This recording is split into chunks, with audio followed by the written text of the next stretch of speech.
yesterday's training asked for me to show a bit of how Dev Suite can be used to drive SpecDD. So this is the way I'm logging into my company's real system to show you how Dev Suite is basically designed and developed. So this is me.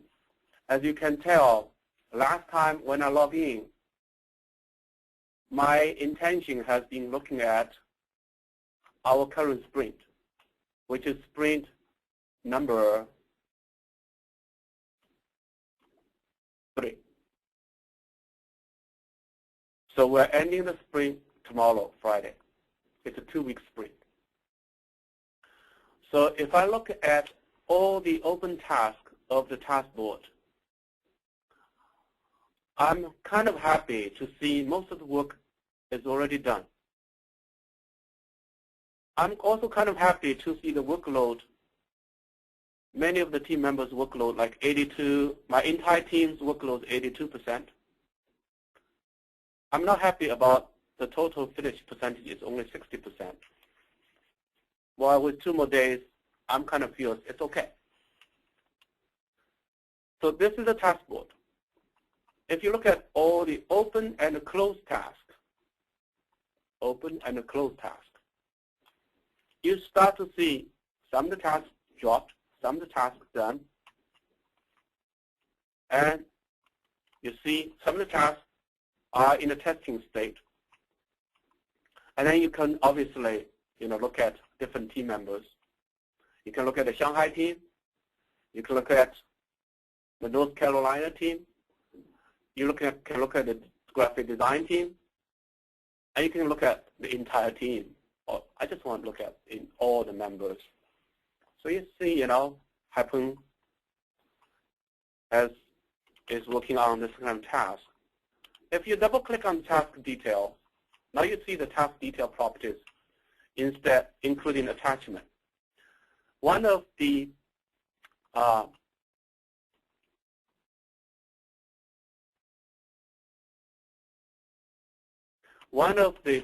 favorite thing I do is I want to turn on the detail frame. And at the sprint, initial of the sprint, I often see my product owner pre-create a sprint 4, which is starting next Monday. And I want them to use our tool and close this drop-down, display the current sprint like this, and sometimes you mouse over to expand the space and select working on different sprints. But the center of attention right now is this sprint, the next sprint, because it's about time to plan. How do you plan?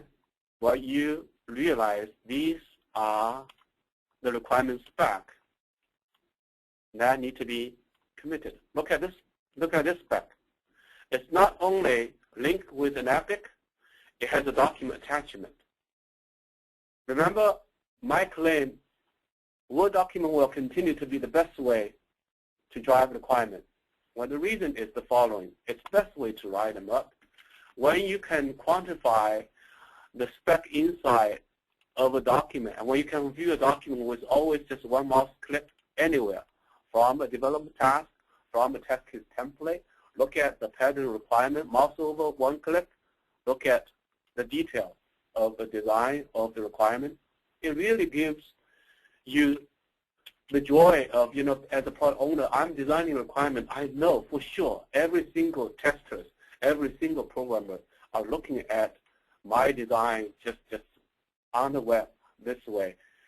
And knowing inside a requirement spec can be itemized to drive the total traceability, it's a cool feel. And of course, you also have the product backlog. Now the backlog contains all kind of a defect, all kind of accumulated the story. So obviously the product has a lot more other functions. I just want to show you the most important piece.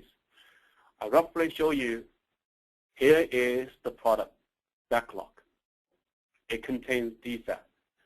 And the defect might be organized into different groups. As the product backlog, you can imagine after so many versions of release, it accumulates so many defects. But we maintain a different product backlog.